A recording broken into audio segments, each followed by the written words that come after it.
Yeah, the trophies look really nice back there. I'm glad to see that we've now added those 2 trophies to the trophy cabinet in my office. So, it's all thanks to the trust you've got in me and the investment you've put in. So, thank you, Mr. Reynolds. I appreciate you giving me this opportunity to sort of manage this club. Oh, what do you mean you've brought in a new staff member? He's going to help me spend the money. Okay. Who have we got in? You're kidding me. Are you for real? You've got him in. Fair play. What's he going to offer the club? Right, beast mode. All right, okay. I don't know what that means. Is that going to be a new philosophy for the club, or he's outside my office? Let's have a look then. Where is he? What's going on, people? It's your boy Addy Barrakin from Okay. The Beast. Okay. I'll work with him. Yeah, fine, bye. Aye, normally I'm the biggest in the room. Mr. Akinfenwa, nice to see you. But that's changed. Are you going to put my team through strength training or something, or?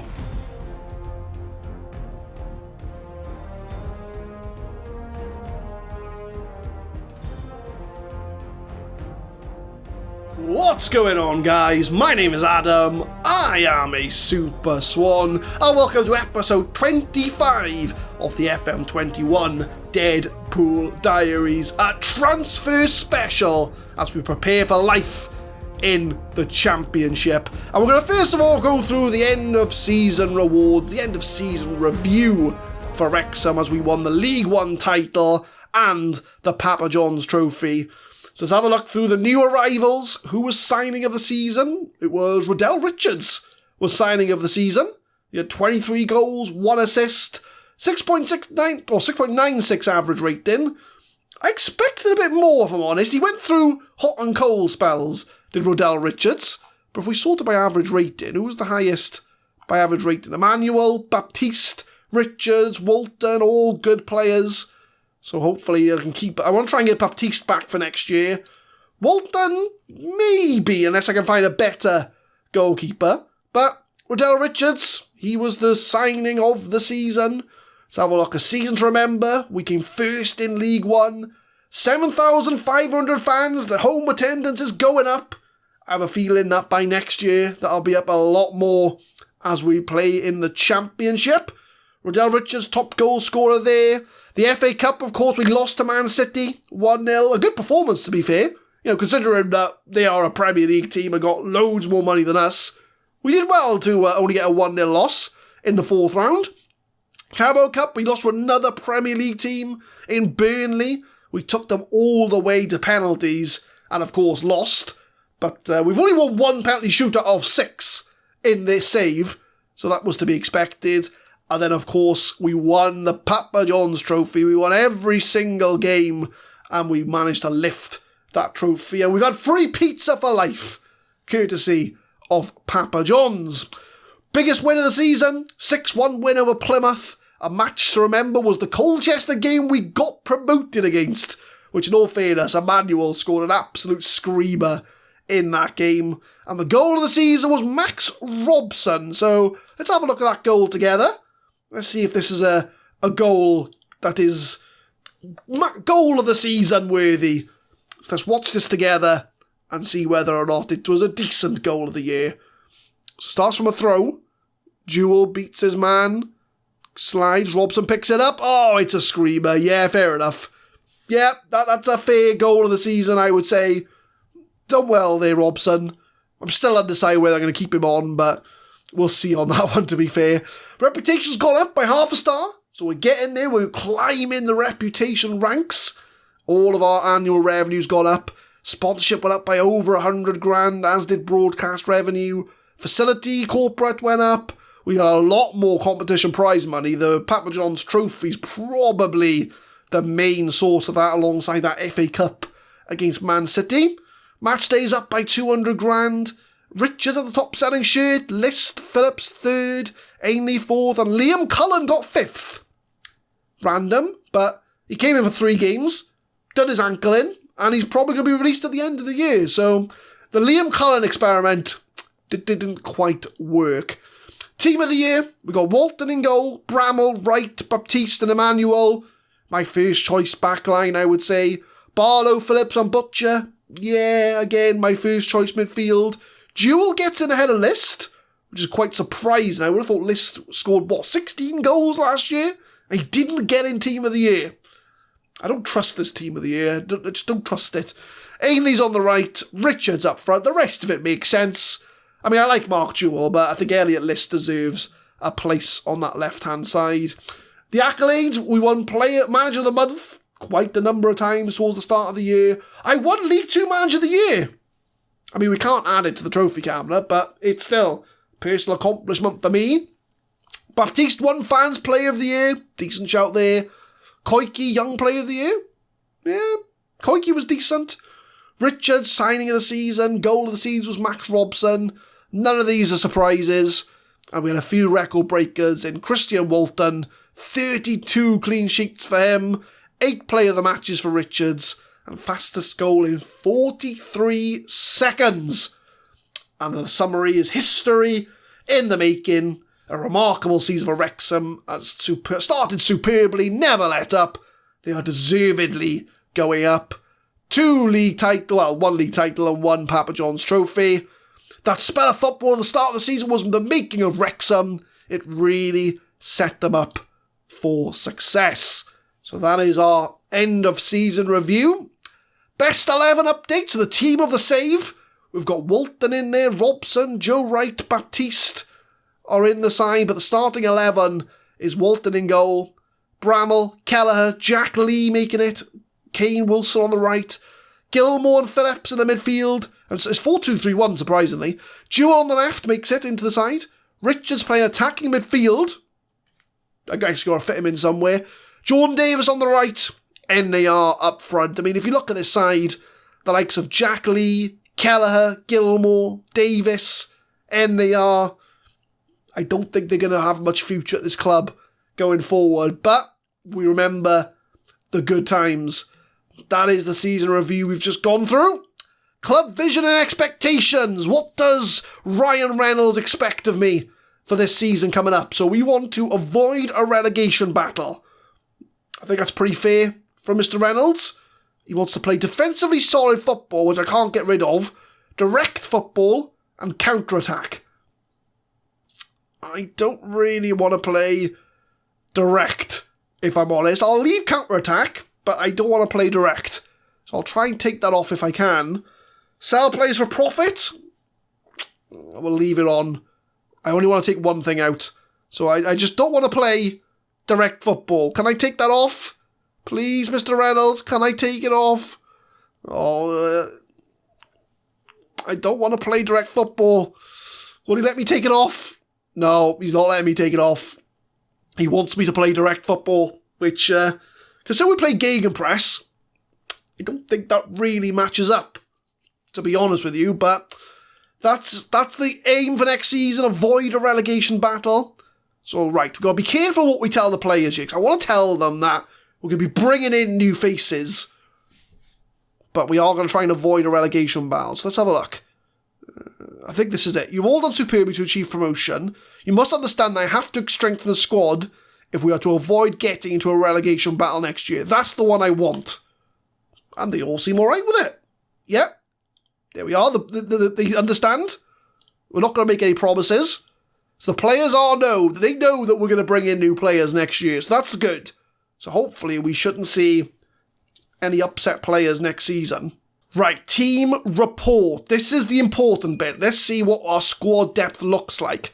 First of all, I'm going to let Rob McElhenney make that decision. Also, as I said in the intro, Akinfenwa's come in as an under-23s assistant manager. So hopefully, put the weights in with the squad, show them to build the muscle, get them off the ball. That's what Akinfenwa's come in for. So there we are. Akinfenwa's part of the staff now. But Rob McElhenney, right, so let's start from the back. Let's remove all the loan signings because we don't know whether or not we're going to bring them back for next year. So let's take Sivadursky off. Let's take him off. Hartman can come off as well because he's not a first teamer. So, yeah. We're looking a bit bare. So I've set the filter at 3 stars. So these are first teamers. And there's a big rebuild that's going to happen. We need a goalkeeper, definitely. We need centre-backs. At least 2 real good centre-backs we need. Maybe a right and a left-back to give Koike and Emmanuel some competition. Although Colin Bramall can be the left-back. Not quite sure on the right-back. Midfielders, I'm doing really well. I'm happy with the midfield. We might try and bring Sivadursky back for another year, because we only had him for half a season. So we'll try and see if we can bring him back. And List doesn't even make it to 3 stars. Mark Jewell is 3 stars. He's our best left winger. Ainley on the right and Richards up front. So as you can tell, there's going to be a lot of squad rebuilding that we need to do here. So as far as priorities go, a whole back line. So that's a goalkeeper, 2 defenders, a right back, maybe a left back. Midfield, we're looking all right. A right winger, because I don't trust Callum Ainley to be a championship winger. Maybe a left back, maybe a striker. So I think I'm looking at every position, barring midfield. So Deadpool, if you're listening, get your signings in now. We've got 15 million to spend. And this is the squad we're going to have to try and get into the championship. As far as contracts go, Adam Smith's leaving, Cullen's leaving, Gilmore's probably leaving, Barrett's probably leaving, Jack Kirk's leaving. Max Robson wants a new contract. He's not championship level. And then, of course, our loan signing's going to be leaving as well. So that's going to be the aim for next year. So I'm going to come back at the start of next season. I haven't done it yet, obviously, but I hope to bring you lots and lots of signings. And hopefully I've put together a squad that's going to keep us in the championship. Welcome to me in the future, hence the t-shirt change, because it's been a hot minute since I've done the transfer window, but we are coming up to the first game of the championship season, and let me tell you, it's been a very busy summer. So let's kick things right off, because we've done a fair few transfers in this transfer window. And I think we're going to first of all start with the outs, because there's a few real obvious outs, and a few surprise outs as well. So we'll start with Jordan Davis. He went to Falkirk for 200 grand. He was our star player when we started this series, but he couldn't get in the team, so we let him go. So Jordan Davis leaves. Jack Lee went to Peterborough for 150 grand. Wasn't getting into the team. Ladapo went to Falkirk to join Davis. He wasn't even registered towards the end of last season. He goes to Falkirk for 100 grand. The most surprising out goes to Ali Koike, who went to Cardiff for £775,000. He had a release clause in his contract for a higher division club. Now, Cardiff are in the championship, but the problem was that we hadn't ticked over to the championship yet. So they used a loophole to steal our left back. I wasn't happy about that. So he's gone to Cardiff. So that meant we had to pretty much sign a brand new back line, really. So let's have a look at the outs from this season, because for some reason they kind of, some for last year, some for this year. So Alex Kirk has gone to Cardiff on a free transfer. Charlie Raglan, one of our backup centre-backs, he's gone to Oxford United for 300 grand. You know, Jaden Smith, he went out to Rotherham for 150 grand. Camwan never played for us. We made 100 grand profit on him. Those are the outs of the club. We've had a few released players, like NAR, for example, has gone back to Nottingham Forest. He was released. We haven't brought him back in. All the loanees have gone. So now let's get into the ins. So first things first, the ins. We've brought back a few of our loanee players. So we've brought back Walton in goal. We've brought back Baptiste at centre-back. And we've brought back Sivadursky. So that's 3 loanees we've brought back from last season. So those are really good signings. But let's have a look at the ins. Now, there's a lot of ins, but some of these are the usual Deadpool under-23 signings. So I'm going to ignore the under-23 signings. I'm just going to get straight into what we brought in. So Angelo Stella, he came in from Bayern Munich on a free transfer. His contract was up, and he's the Charlie Gilmore replacement. He's a 4-star current ability player, 22 years old. He can play DM or centre midfield, and he is a definite upgrade on Charlie Gilmore. He can play centre midfield defence, he can play defensive line playmaker, He's going to be operating in those two spaces, and he adds some depth to our centre midfield positions. My most exciting transfer is Predrag Zdravkovic, who I'm not going to be able to pronounce, so we're just going to set a nickname for him now. No, I don't want to... Well, I'm sending him on a leadership course now, but we're going to set a nickname. He's going to be known as Predo, because Predo is going to be a lot easier to pronounce than Zdravkovic. And I signed him by accident. Now, the European Under-21 Championships were coming up, and there's a button you can click on to scout. Now, I don't normally click to scout the European Championships, because I think, they're not going to want to come to Wrexham. But I pressed the button. He only came off the bench twice. Our scouts recommended him, and he's come in for nearly £1 million, and he's an outstanding player. You know, he's a 4.5-star striker. He's 4-star striker now, but he was when he came in. 4.5-star inside forward. Long term, I see him on the right-hand side, but I want to see if he can start up front and on, well, the right rather than the left. But 4.5-star, 18 years old, he is a mercenary, so we'll see how well he gets on, but he's the most exciting transfer that I've brought in. We've got Jaden Smith, he's under 23. Kean Harris, we brought him from Bristol Rovers for £1.5 million. We needed defenders, so he's going to come in as a centre-back, 3-star current ability, 26 years old. He played for Bristol Rovers. He's going to be a good squad player at centre-back. Jaden Bogle, he's coming from Sheffield United for £400,000. He's going to be our first choice right-back for the season, with Emmanuel playing as the backup. He's a 3.5-star current ability, 4.5-star potential. 23 years old, former under-21 international. He was playing at Charlton last year. Where was he? That was in League 2. But he looks good enough to play in the Championship. So Jaden Bogle, he's going to play on the right. We've got Adnan George, he's under 23. So George Bello comes in. He's going to be the Koiki replacement, seeing as he went out to Cardiff. He's a 3.5-star current ability, 4-star potential, could be 5. He's an American international, 3 caps for USA. And he will be our left back going forward. So it'll be him and our Corn Bramall fighting for the left back position. We've got Bobby Duncan on loan from Derby County for the season. He's going to be a striker. So if Predo does play on the right, Bobby Duncan's probably going to play up front in that formation. So we've only got him for a year. He was at Derby County. I think that's where we loaned him from. He's only scored 4 goals, which is a bit worrying, but we needed some depth at the striker position.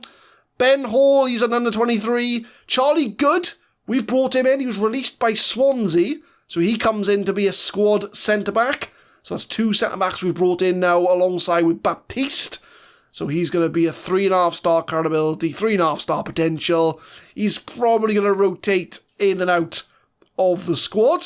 We abused the loan market again to bring in Oscar Bob from Manchester City. He's going to be on that right-hand side, 20 years old, 3.5-star current ability. If Predo starts up front, Oscar Bob's probably going to play on the right. So he's going to get plenty of game time for us this season. Carl Smith, under 23. Kik Pieri comes in from Wolfsburg. He's going to come in as either a centre-back or a left-back. He's a 4-star current ability player, 4.5-star potential. He has appearances for Wolfsburg in the Bundesliga. He was a first-team player in the Bundesliga last year. So Kik Pieri comes in to be the lone sign-in, and Ollie O'Neill is an under-23 player we're not going to worry about. So what that does mean for the squad, if I show you the team report and the squad depth, I'll show you Rob McElhenney's sort of outlook on it, and this is what the squad looks like now. We've got Walton back in goal, Bogle and Emmanuel at right back, Baptiste, Good and Pieri are going to be the centre-back options. We've got Sivadursky, Bello and Kik Pieri on the left. Midfield, we are pretty stacked. We've got Stiller, Sivadursky, Barlow, Phillips, Butcher, and one more. I think that might be Pieri. Yeah, it's Pieri. So we've got a lot of options in the midfield. And then in the attacking position, we've got Jewell, Richards and Bob on the left, Predo, Bob and Bogle on the right, and Predo and Bobby Duncan starting up front. Richards was our striker last year, is probably going to be operating more on the left-hand side this year, as opposed to being the starting striker. So I want to kind of utilise his inside forward capabilities. But that is the squad, and that is the team. And if I show you the first lineup, that does look to be our first lineup of the year. And it is a little bit of a squad transformation, let's be honest. I mean, if we include the likes of Walton and Baptiste as new signings, we've got 1, 2, 3, 4, 5, 6, 7 new players in the starting 11. So it's going to be a very different look in Wrexham going into the new campaign.